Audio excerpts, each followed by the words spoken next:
Welcome to the Race and Pace podcast. This is your host, Coach Stuart Richards. The Race and Pace podcast is back for the spring and summer podcast season, and we're kicking it off with none other than Coach Ben Connell, head girls basketball coach and 2022 state title winner from Ector Sands. He's going to start us off today. Super excited to have a state title winning coach on the show to start off. Coach Connell, what's going on? Well, Coach Richards, thank you very much for having me on the show. It's a great honor to be here, and right now it's fun being able to talk with a lot of other coaches about our experience at state. And right now we're kicking off track season and getting to talk to a lot of coaches about track and basketball. It's an awesome time of year. Yes, sir, and we're I'm honored to have you on the show, and can't wait to pick your basketball genius here in a little while. Genius. But before that, for our West Texas folk, you got to tell us how is the wind there at Sands High School today? Well, Sands is West Texas. We're called Sands for a reason because we're in the town of Ackley, but the sand blows almost every single day. Our school colors are brown and white, and there's a reason why, because our jerseys get dirty every day because the wind blows every single day. Dirt blows every single day, but I think that's what helps our kids be tough. Yeah, you guys are plenty tough, and I could see it in your girls in the two games I was fortunate enough to get to see you play at the state tournament, and we're just going to dive right into it. And so watching your state semifinal game and your state final game against Robert Lee, Coach, I just loved the grit and tenacity that your team played with. I was actually sad that I only got to see you guys play twice this year, because I imagine y'all just were must-see TV most nights that you played. And your team as a unit, I was really impressed in terms of playing as a fist, or together, if you will. And we'll get to kind of the championship mindset that it took for you and your girls to win a Texas state title. But first, let's talk about your tempo on defense. I thought it was fire. It impressed me. I love tempo and chaos and all the craziness that occurs in between in those moments. But let's talk about your full court pressure defense first. Tell us a little bit about it. Well, our full court pressure defense is not as much chaos as people make it out to be. A lot of it is hustle. We run a 1-2-2 press, and we like to trap the ball, especially because a lot of teams that we played this year, they're going to full court. They're going to throw the ball in the right-hand side, and we're going to jump that and press it, and we're going to make you throw the ball to the left-hand side. And from scouting reports, most of the time, if you have on the ball on the left-hand side, and most players are right-handed, and that's usually their weaker player, we're going to really get after you because we want that right-handed player to play. We really struggle on the left-handed side, and we're going to trap them. And usually they're going to pick the ball up, and that, if you watch film on us, is where the steal is going to occur. We feel like we can get you on the left-hand side of the court, and you're trying to throw the ball back to the middle or to the right-handed side. You got to switch the ball to your left, from your left hand to your right hand. And if you watch our girls from experience, they know that's when you become ball hawks and you start running the passing lanes. And that's how we kind of teach that philosophy. You're going to go to your right. We're going to force you to the left, and then we're going to make your life miserable on the left-hand side where most people are weak. Love it. And then we fall back into a man-to-man defense from there, and I can get to that in a minute, but we usually go from full court. We're going to fall back into a three-quarter court, trying to trap you at half court, the same thing. It just shortens up the deep pass for us, because a lot of teams just started throwing the ball deep on us, and we'll just shorten up to a three-quarter, trapping you at the dummy box in the middle. Same philosophy, though. We have a tenacious ball handler at the point who is going to force you sideline and make you give the ball up to the left-hand side. We have a great coachable kid who's on that same side over there, which would be the offense's right side, and will stop you in the corner. And she's really coachable, not probably the greatest athlete, but the most coachable. She's not going to let you go down the middle. And we usually put our best athlete on the left-hand side of the offense, which is our defensive right-hand side, and that's Landry Morrow. She's all-state. And when we get a trap, you're going to be throwing the ball back to your left. Offense is left, the defense is right, where Landry Morrow is going to be sitting, or your best our best athlete, and she can run all over the place and be a ball hawk. But we're going to force you over there and trap. In the back, we usually put our post player, a little bit slower players, and then we have ball hawk, which is Lisa Martinez. She was the state tournament MVP. She is a ball hawk. She had about 10 steals a game. She's sitting back there waiting for you to throw that ball from left to right or into the middle area, and she's just like a shark with looking for a pass. And after that, we again fall back into a man-to-man defense. And the reason is because we found that most teams, when they go from a press break, from a zone press break, that just falls right back into their zone offense, and they become real comfortable. So we found if we go from a zone press to a man-to-man defense, it forces teams to become really uncomfortable. And if you do that for about 3 or 4 quarters, it really wears on them mentally, because the run-to-man offense, they usually have to get it to a middle or get it to a point guard and have to set it up, and it doesn't run smoothly from their zone press offense, and that causes a lot of turnovers, just making them think and work the whole time during the game. Man, Coach Connell giving a clinic right now on the Race and Pace podcast. I love it. And so, speaking, I like how you broke it down to kind of how you're placing your personnel on the court. And you guys were highly athletic, like we talked about before the show. Y'all won, the 1A girls state track meet last year, and you're, back at regionals this year. So it kind of made me think, how much athleticism do you think you need to run this style of defense to the level or to the manner in which you want to run it?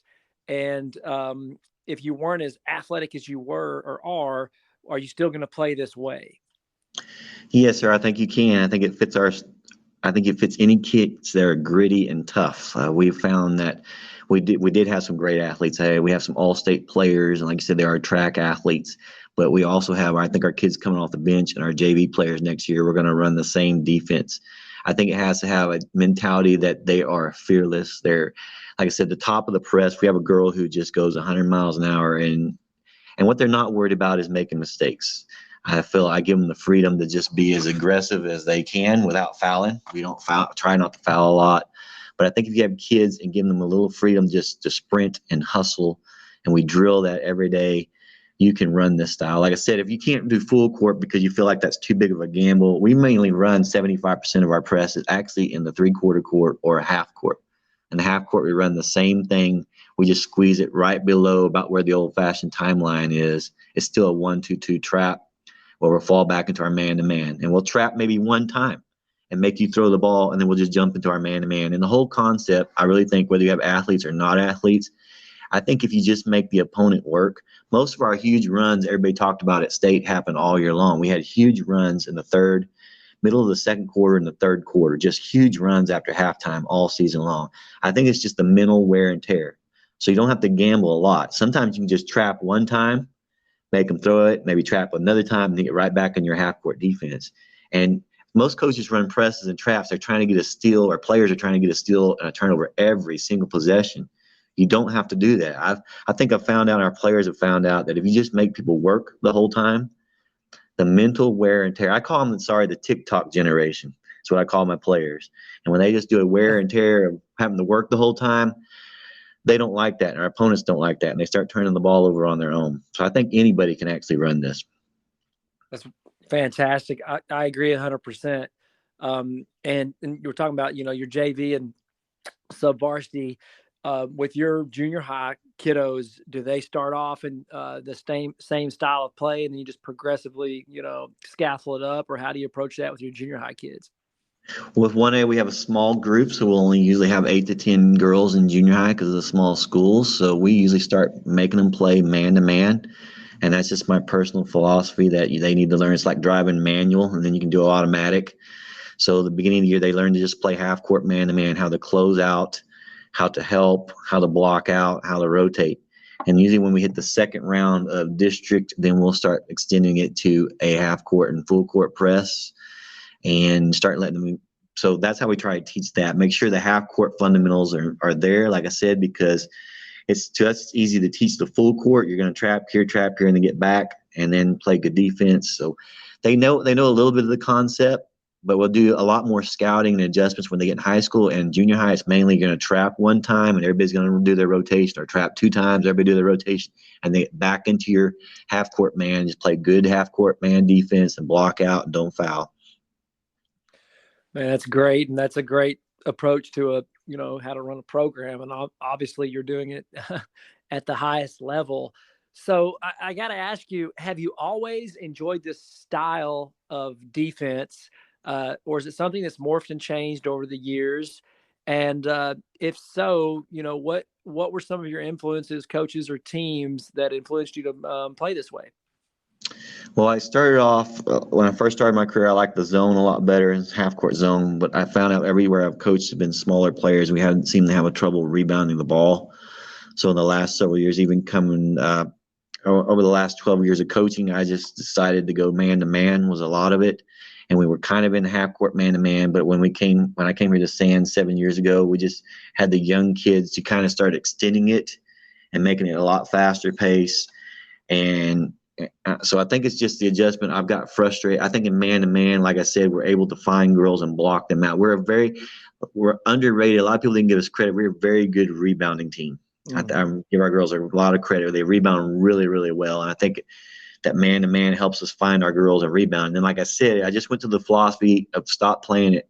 I just noticed that we don't have some of the biggest, tallest players and popular players that if we started making people just wear down mentally, that was a huge advantage. And so that's why I decided to go to more extending the pressure and then really getting in people's shorts and getting after it. And our girls have really bought into it. Our community's bought into it, that if you just make somebody work a little bit, they're probably going to turn the ball over themselves without you trying to steal it every time.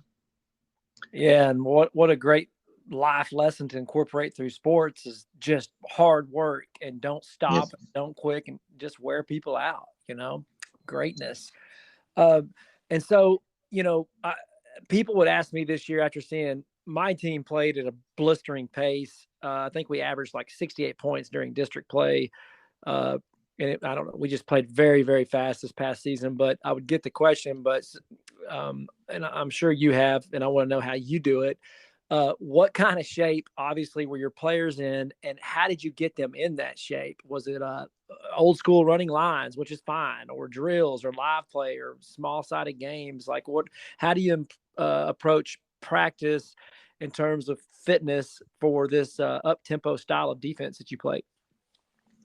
Well, the first thing is we have an awesome cross country coach, and a lot of our girls all run cross country. We do not have volleyball, and cross country is huge here. So a lot of our girls we've had participating in state for the last 7 years, either a team or a bunch of girls participating. So cross country is huge here, and most of the girls run that. They do that. They're country girls, and they're going to be in cross country. So that sets the base.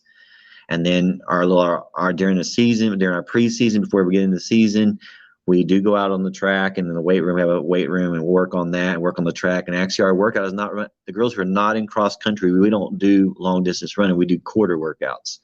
And that's helped us in track. Obviously we're pretty good at last year's state championship in track. And that's why, because we do lots and lots of quarter work. Whether you're the speedy girl or you consider yourself the slow girl, you're going to get some quarter work. We have a sand pit that we use for football. We actually put our girls in a sand pit to build their muscles up, doing drills in a sand pit.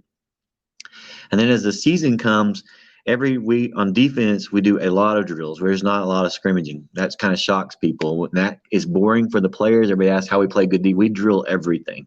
So when you're just in that basic shell, and everybody knows the shell drill, and we're passing the ball around, you get a turnover, or we say it's live and they're going to try and drive and they shoot and they block out. It is a fast break to the other end. Every drill we do a block the cut drill on the half court. If we do a 3-on-3 drill, shell drill, if we do a drive baseline help drill, it's supposed to be half court. If any action occurs where the ball goes in the air, there's going to be a block out and we're going to finish the drill going to the other direction. Now, when it goes to the other direction, if a shot's made or a turnover, we're coming right back the other direction. And I'm probably after one trip down, one back, I'll blow the whistle. But that helps us learn the transition defense, and it keeps us running the whole time during practice. And that's a lot of the conditioning is that right there. That's wonderful. I'm fascinated by coach track, just like you, and just fascinated by, how to get kids in shape. And there's different approaches, and it's really fascinating just to hear from different coaches or track guys, how they get their kids to play at a sustainable, quick level, and how many kids did you have?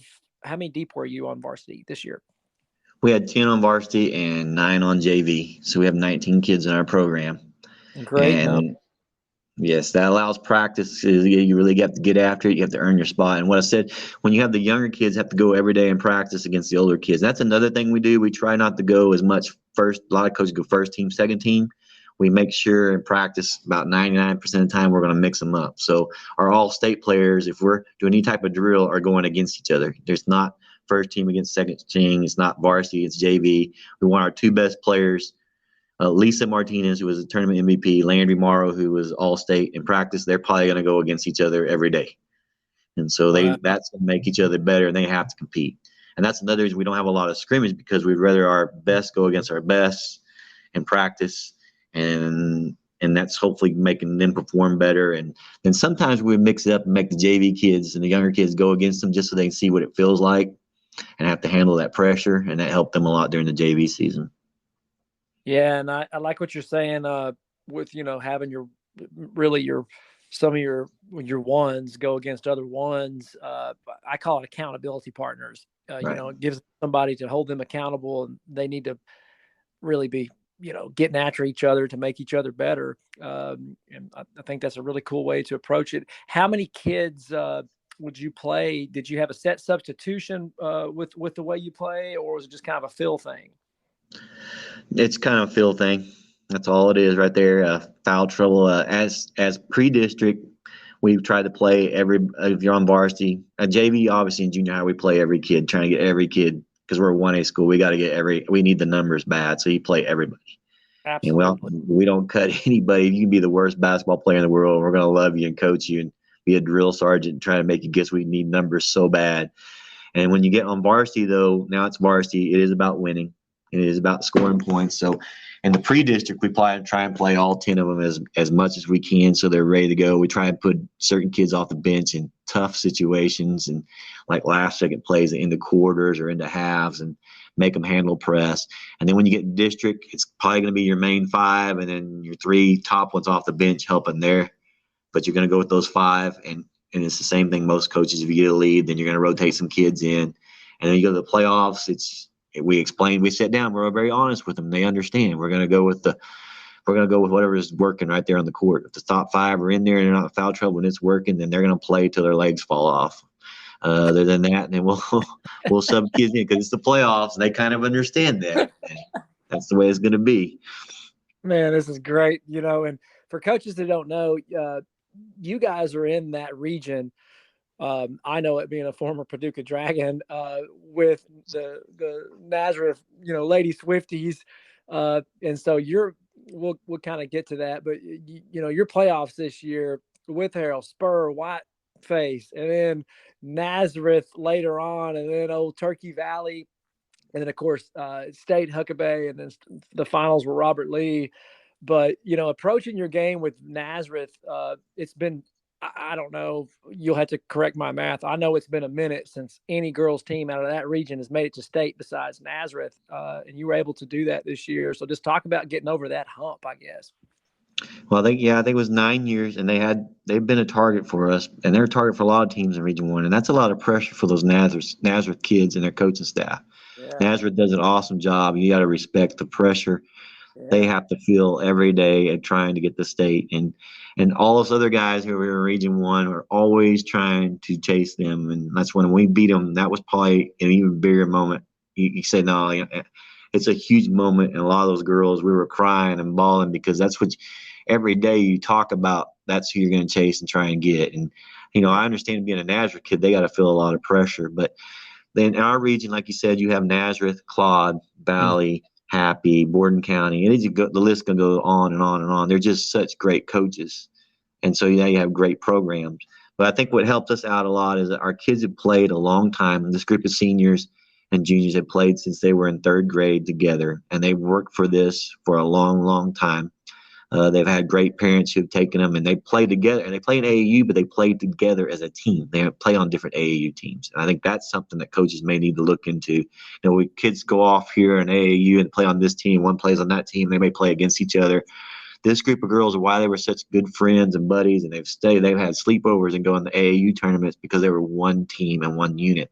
And we knew that coming in this year, so we built our schedule was brutal. We beat a 6A school friendship, which went a couple rounds, and their in 6A and also won their district. We played Canadian. We played New Home, which gave Gruber a fight for their life. We played them a couple times. We played in the Caprock tournament against Martins Mill, Lubbock Christian, which won a state championship in the private school. I could go on and on and on, take up your time here. Our schedule was, I think, one of the toughest in the state of Texas. So when it got to that game against Nazareth, we had played so many good teams, and our kids just felt like it was their moment finally. They weren't going to let Nazareth take this one away. They were mentally tough. They were physically gritty, and we went in halftime down, and I don't know if you heard it, we came out at halftime and scored like the next 14 straight points, shut them out in the third quarter 14-0, because we just came out halftime just emotionally ready to go and mentally focused. I think it just came down to grit and wanting it really, really bad. A lot of confidence from playing a tough schedule. That's my advice to some other coaches too. If you think your kids can handle a tough schedule in the pre-district, schedule it, because it's only going to make them better down the road. Man, I love listening to the words you're saying. I'm a big fan of scheduling up. Get those kids battle tested before district. That Canadian game, where did you play that game? We played that game at Nazareth on a Saturday. Free Oh, scouting wow. for Nazareth. Okay. That looked like it was a battle 48-45, I think. No, yeah, 48-45. It came down to the final shot. They had a 1-point lead, and we missed a layup at the end, and then you had the foul, and that's how it turned into a 3-point game. And it was a back and forth. And, Canadian was a great team this year, number one almost all year long. And it was a great game to be a coach and be part of, because both sets of kids from both schools were just playing with all their heart. On a Saturday non-district game, it looked like a playoff atmosphere. And that's what I talk about. It just makes you mentally tougher when you have to go through something like that. Yeah, your kids get battle tested, and you as a coach, you kind of get acclimated to what's coming in the playoffs or in district, and it's a win-win. I love also kind of circle back. You said you sit the kids down, or you have just conversations with them about, hey, it's district. If there's a group that's hot on a certain night, we're gonna roll with them. And I think just having honest conversations with the kids, and so that they know what to expect, instead of just not talking to them if they're not playing a lot, I think that really helps, because their value isn't, to me, how much they play. Their value is, hey, what are you bringing to the team? What are you bringing to practice? What are you bringing to the community? And I think and it looked like your team definitely had bought into that we are one type of mentality, but it really makes it for an enjoyable experience, that, high school athletics are supposed to be about. Yes, sir. We sit down all the time and actually tell them their roles, and we give them a job, and they really appreciate the job. We actually tell some of them, you're the ball handler, you're the defensive stopper, you're the shooter, you're the passer. We sit some girls and tell them, you're just going to be, you're the helper, you're this girl in this trap, this is your role, you're the girl that runs down the floor, and give them their job. But not only just, I think it'll help coaches too. Sometimes, parents are the same way. They want to know what their kid is, because a lot of times parents, remember, that's their baby, and they kind of judge. They think their kid's worth is based on playing time. And just like you said, a lot of times you have to sit parents down and tell them, hey, your kid may not be playing all the minutes on the court. That doesn't make them a bad kid. They're still good at straight A student. They may be good at 4-H. They may be a good Christian kid. They're an awesome human being. Do not make judgment and determine your worth of your child based on if they can put a ball through a hoop. I mean, that's only going to last so long. Do not make that type of judgment. Make a judgment on how good of a team player your kid is. We preach about how tough your kid is. Can your kid handle coaching? Can your kid handle tough practices? Does your kid own stuff, or do they blame other people? How do they support their teammates? And if they're a starter, how they perform? Are they going 100 miles an hour? Be proud of what your kid's doing, and their character and what they show around their teammates, their school, their community. That's more important than I need my kid out there being the star, putting the ball through the hole. That stardom's only going to last so long. You may need to be more proud of their role and what they do for their team. Yeah, well said, Coach. And it's funny, you look back over the years you've coached, and sometimes that's the things as coaches we remember about kids is, golly, that kid was just so kind-hearted, or was such a good teammate, or worked so hard. Those are the things that maybe really last, throughout time. But let's transition a little bit into your offense. Another thing I noticed about your team, in your two games in San Antonio was that I really liked your offense when, you weren't scoring off of steals off of your press, but where you actually, had a moment after timeouts or the defense has actually gotten back or whatever the case was. But let's talk a little bit about your offense. I really liked, I guess, the secondary cutting actions that were occurring, and just share a little bit about your offense, please. Well, it's a 5-out offense, even with our post players, and we teach them, first of all, it's 5-out, and they're filling, you see your point, your two wings, along the baseline, and they're cutting hard, first making a step inside, faking, always cutting to the ball handler, trying to get a layup. But this came about a lot of, and another thing we try to do too is when a kid cuts and comes to a new spot, if they don't catch the ball, they cut again. And I've seen a lot of 5-out and dribble offense, handoff offense where the play run it and they run to a spot and they kind of stand. But we teach our kids, even if you don't get the ball, then you're going to keep on moving. And what that does, it moves the help around, keeps the defense moving their feet the whole time. We believe if we can keep players on the defensive end pedaling backwards and moving their legs, we're going to burn their legs. And that actually helps us play defense because now their legs are wearing out. Like I told you, now we're going to mentally wear you down on the defensive end, and we're going to physically wear you down on the offensive end, which is a little bit of different philosophy of a lot of coaches, but that's what we're trying to do. And that came about because I used to always run a pick and roll offense or a screening offense, sort of like your flex, and you have your pick and roll offenses. And I found that my kids, when they try and set screens, the timing was terrible. We'd either miss the screen or get a bad angle, or it was always off, or it would just become stagnant. They have to wait for their screen, and it just comes slow, and they got to wait for their teammate to get to their spot. And so I just couldn't take it anymore. I couldn't stand it. So we just decided we have players that like to run, and we told them we teach them to get those 5 spots, run and cut, move and cut. If you have the ball, you're looking for the help to get out of the way so you can drive to the basket and draw fouls. And we have 2, great athletes, Landry Morrow and Elisa Martinez is just outstanding at doing that. And when they drive, our philosophy, we play inside out. Most people can do it with a post player. We don't have any post players.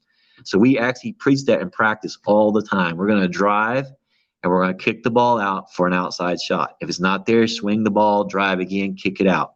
And I believe you ask any of our players, they'll tell you our coaching philosophy, our offensive philosophy is inside out.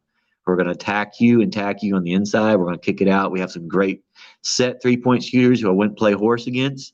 That's their job. They're going to watch their teammates drive. We're going to kick the ball out. And you talk about our younger program, we're trying to keep the same system. So we're actually teaching some younger kids the same thing. We got kids we're teaching who don't have as good a foot speed. We're trying to teach them to knock down the 3-point shot. We are teaching some of our kids with great foot speed how to drive, draw the defense, kick the ball out. And if that 3-point shooter doesn't have a good, clean shot, they know the pass, keep that ball moving, drive again, kick it out. So it's an inside-out philosophy with 5 players moving all the time. Again, I believe you can't just run to a spot stand. If you don't get the ball, you immediately move, keep it moving around, and attack them. Another thing we do, if we ever run a set play, it's a little different than other people. We don't like clogging everything up around the lane. So we actually start everything from the free throw lane, extended sideline to sideline, and up.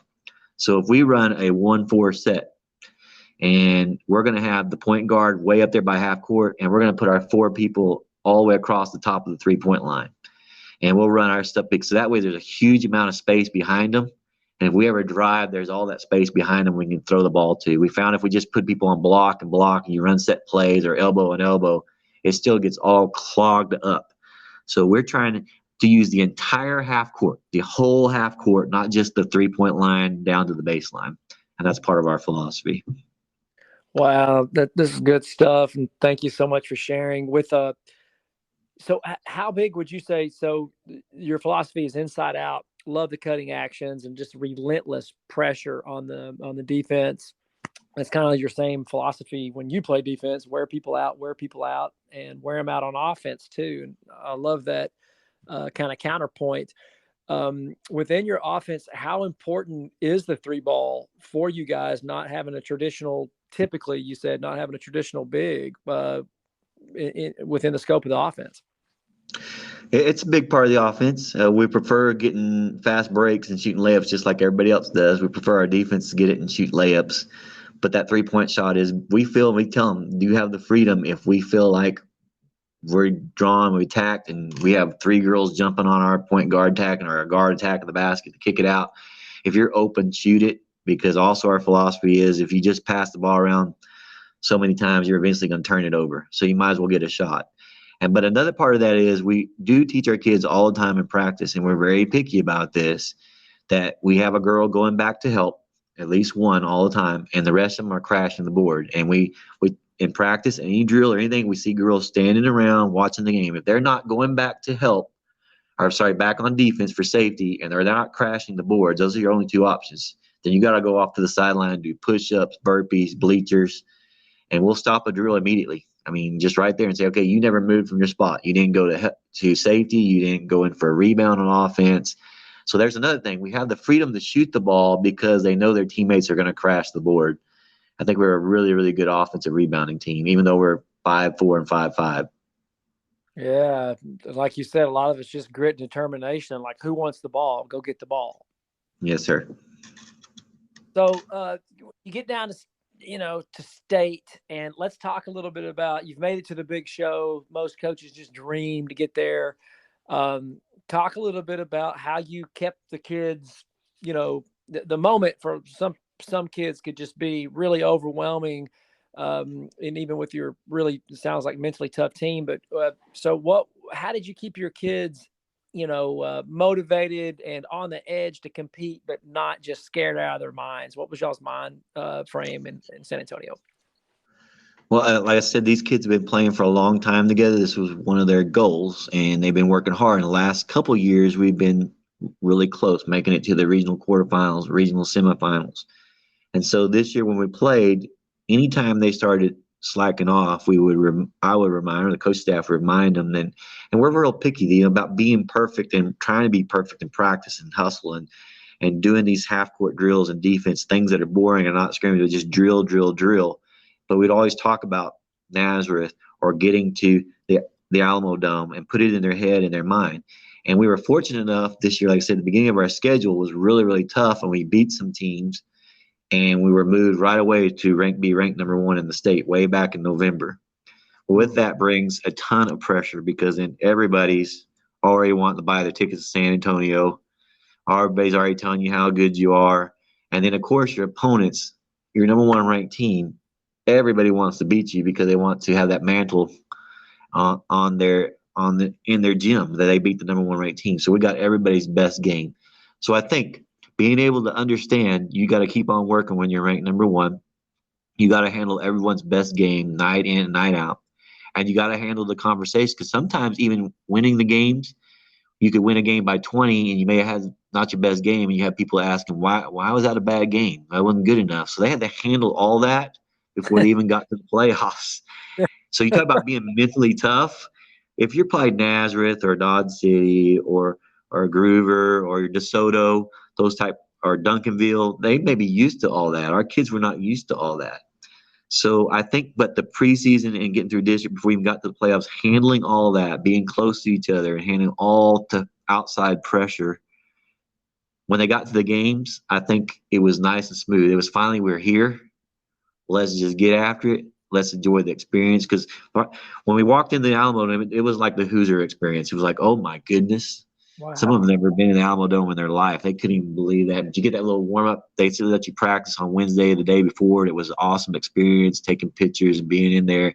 But I think finally when they got there and were able to just cut loose, and I just can't describe how bad they wanted it. They just wanted it after what they've gone through to get there. And I think it was a relief to play. I didn't have to do a lot of mental preparation for the state championship game. I think our coaching staff did a good job of still watching film and giving them a scouting report. The kids followed it the best they could. But I think the nerve thing is they just wanting it super bad.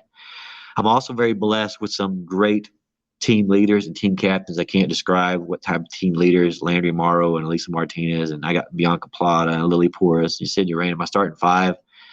They are just so focused, coachable. They were determined that nothing was going to deny them of that, and they just played 100 miles an hour. And it was easy to coach because they just wanted it bad. Oh man, that's fantastic. And it may kind of, while you're talking, kind of made me wonder. Was there a point when y'all arrived to San Antonio, you just looked at those kids in their eyes and you were like, man, we're about to get after it? Well, I tell, unless you saw us play, and you may have seen us play, and this is a true story, and I don't mean to sound arrogant, when a lot of people see us get off the bus, and I'll give this advice to anybody who's out there listening that may think, I'll never be able to do this experience, I'll never make it to state. When you see us get off the bus, our kids don't look super athletic. They're about 4'4", 5'4", 5'5", 5'6". They look like normal kids. When they warm up, I've had many coaches say, when y'all are warming up and you get off the bus, it's like, really? This is the team everybody's talking about? And then they just start playing. And then it blows. And I told people it got to a point where all I had to do, they played like Tasmanian devils. I said, all I do is drive the bus. I open the door, I let them devour their opponent. I put them back in the little yellow cage, and then I drive them somewhere and feed them. That's all I had to do. Because they're Tasmanian. Take them in the yellow cage, let them out of the yellow cage, put them back in the cage and feed them. And then they were going to go 100 miles an hour. That's what I told people. But yeah, I really have felt confident. I felt confident actually when the playoffs started that this was if we just stayed injury free, this was a very, very hungry team. And I just give advice to other coaches: coach your kids tough, love your kids, give them roles they need to do, believe. And sometimes even the kids that don't look like the greatest athletes are going to work super hard for you. You got to have great team leaders, and luck has to be on your side. We were injury free all year long. And when things fall your way, you might have something special happen for you. Man, and special it was. Practice-wise, plus or minus 90 minutes for a typical Coach Connell practice? Our kids go first period athletics. So they will arrive and go first period, and that usually is a lot of shooting and drill work on ball handling.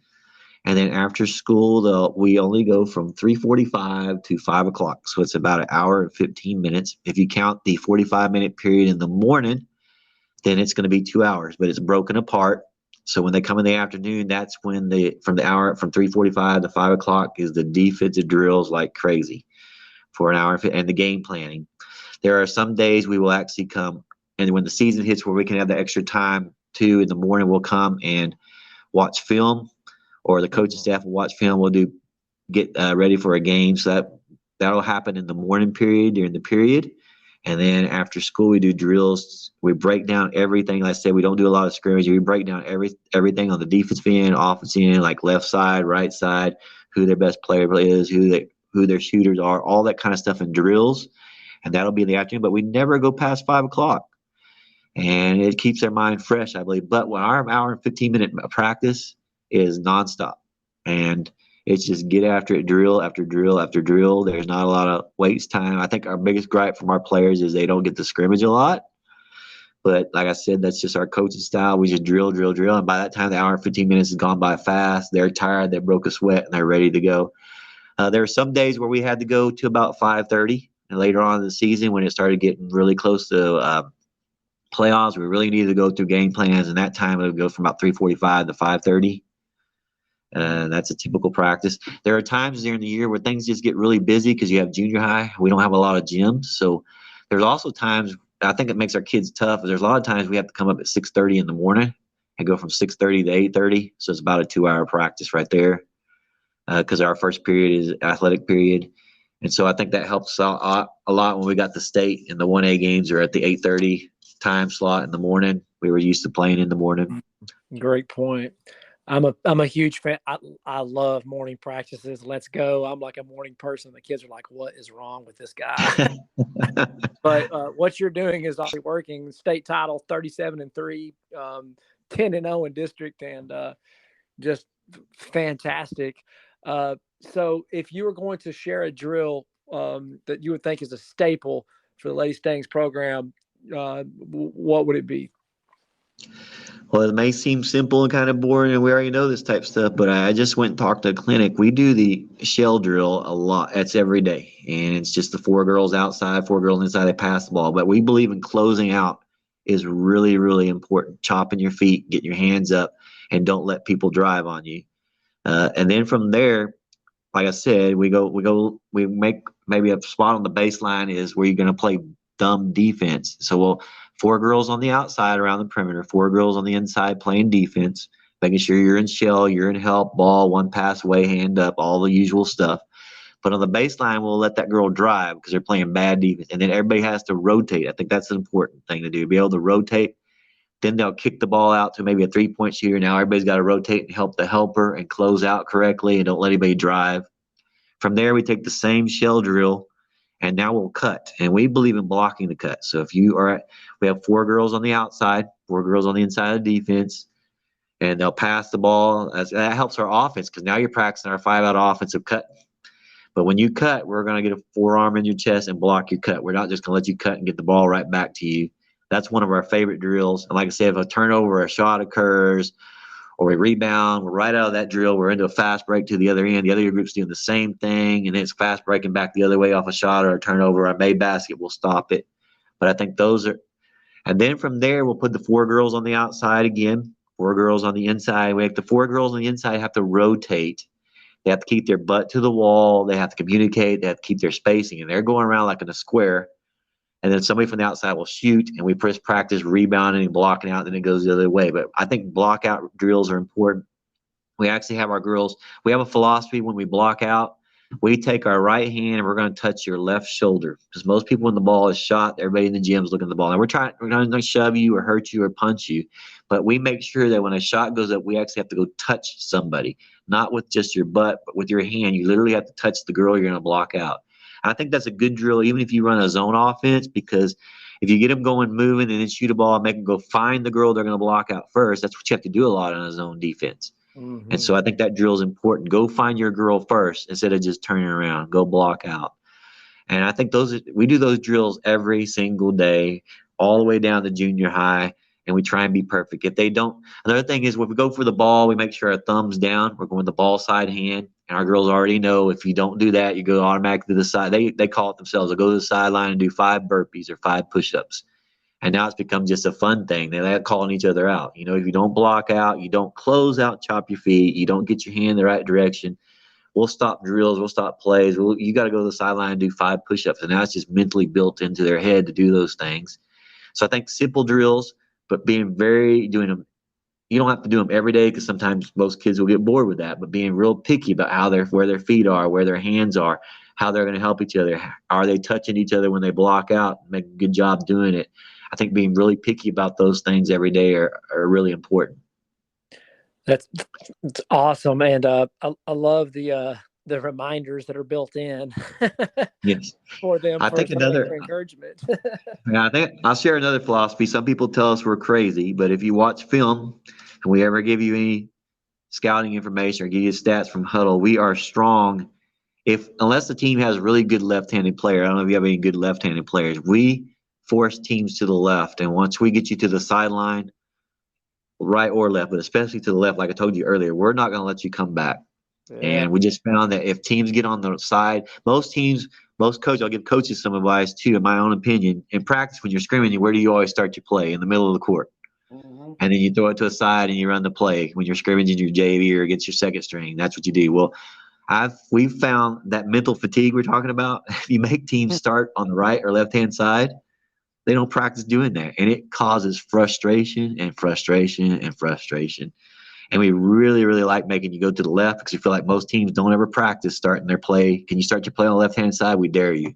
Yeah. And shockingly, it has caused a ton of turnovers. We played one game this year against a team that made the regional quarterfinals. We played them in our district. They only got off 19 shots the entire game. 17 of those shots were from the left-hand side. They only scored 11 points against us when they've been scoring 60 points against everybody else. So we really believe in that philosophy that we're going to get you to the sideline and try and make you run your offense because most people don't practice doing it. We actually try to practice our offense. We try to start it on the sides. Like you said, to 5 out. So we actually give the ball to one side. We don't try and start it in practice ever from the middle.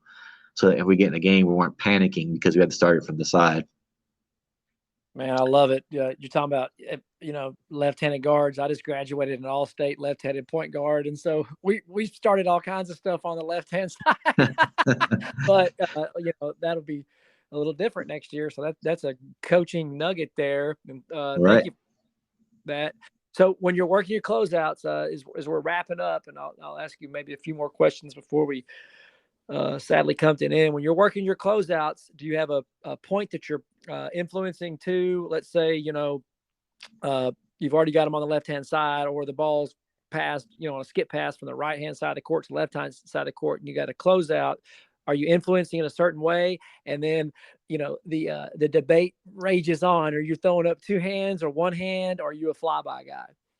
We're going to be closing you out to the left, not completely on the left, but we're going to be that 2/3 of the side share. Our right foot is going to be in your center, and our left foot's going to be a little outside your right hip. So we're going to close out and make you go left. And even if it goes to the baseline, like we feel like we can beat you or we've been trained to help, but we're going to close out and make you go left. Unless, again, like you said, we do I think our coaching staff does a great job. We watch a lot of film, and we've scouted you. I mean, that's one of the things we watch. There's when everybody's shooting before, we make sure we find all the left-handed players, and we tell our players, okay, you may not want to force this one to left. So if we're game planning and you have a stud left-handed, then obviously we're going to come to your belly button, and we're going to try and get right up on your belly button. We close out with our leg. We're chopping our feet. We're going to stay down low. We only have one hand up in the shooting hand, trying to get our left hand up on your right hand shooting side, and the other one is staying down low. That's another one of our philosophies. We don't feel in the girls level that we're playing for. Every drill we do, girls are only going to cross over. So we're at the other hand playing the crossover. We're really big about that in practice. Play the crossover. Make them either drill pivot or go behind their back between their legs, because you know what? They're probably not going to do it. So as we're closing out, we got that hand up for the shot. We're looking at that belly button so they can't juke us. And we're also watching to see if you're going to put the ball on the ground and try and cross over somewhere and take that away. Excellent stuff, Coach. And it's been an honor to have you on the show, Coach Connell. And I congratulate you on your state title, man. That is just special. And it sounds like you got to share that with a special community, special group of kids in a special place. And, in a day and age where there's coaches that are getting out of this profession, sadly, good coaches, and there's new coaches coming in or graduating college and, trying to get their first gig as a coach. What is some advice from a state champ that you could give some of the younger coaches, or maybe just coaches in general, regarding staying the path? Well, it's going to seem like cliche, but I think in this generation, I'm now sounding like my dad. Kids are so different than we were a long time ago, and I've been coaching for 24 years now. I think you really, first of all, you need to be yourself. Just be yourself. You hear that all the time, but you try and copy find what makes you, and not just plays, but your personality. And then the second thing is, I think you need to be able to talk to kids like you talk about you doing. You need to be able to give kids roles. They need to understand very clearly what they are going to do. You need to talk to them every day. They need to understand how much you care and you understand what they are, and talk to them about what they need to do. Not every kid's going to be doing everything. So I think making roles is really, really clear. And another thing is, I'm kind of a holler and a yeller sometimes. My players know that. They're kind of used to it, but you don't have to be a holler and yeller. But I do think you need to hold them accountable if you're going to teach more than just basketball, because so much in this life right now, people want to make excuses. They want to blame the coaches for playing favorites, or that kid's more popular, or they want to blame the teachers for causing them to have bad grades. That was the teacher's fault for sending me to detention. We need to teach kids. You need to preach to them every day. They control their destiny, not mom and dad, not the coach, not their friends. They control how hard they want to work. They control their playing time, not their mom or dad, not the coach. They control how much they love their teammates. They control how hard they work. They need to be held accountable to stop making excuses. Stop blaming everybody else. And we preach that to our kids, because you know what? That's a tough thing. And if you're going to preach to your kids to be tough, it doesn't just have to be about sprinting or diving for a loose ball or blocking out. That'll come if you teach them to be tough and accountable for other things. And it's tough to take responsibility for. I have 4 children. It's hard for them sometimes to take responsibility. So I have to teach the same thing at home. A tough thing to do is be accountable for what you do. Own up to your mistakes, correct those mistakes, try and be better the next day. And I think that needs to be preached to this generation, as we see, because I just think we're getting away and we're wanting to blame everybody else for something. And I think we're losing respect for each other. And I want to think as a coach, more than coaching state championships, that we're trying to teach them to be tough kids by being responsible and controlling their destiny and do the best they can. Man, that's great stuff. For some reason, I've got a feeling that at the Connell household, if a daggum apple falls off the table, you got 4 kids diving on it. Yes, sir. It's very true. Probably. Mama's tougher than daddy, so. They usually are. Well, hey, Coach, thank you so much. This has been just so much information. I wish we could do this for about 2 more hours, but you've dropped so much great knowledge, and thank you for coming on the show. And it was really nice to meet you and chat with you. And congratulations, and take care. Well, thank you very much for having me. Thank you very much for what you do for girls basketball and for all the coaches out there and just education. It's amazing that you take the time to do this, and we greatly appreciate it. Trust me, the pleasure's all mine, stealing all of y'all's ideas. Hey, take care, Coach. All right. Yes, sir. Thank you. Thank you. Bye. Bye.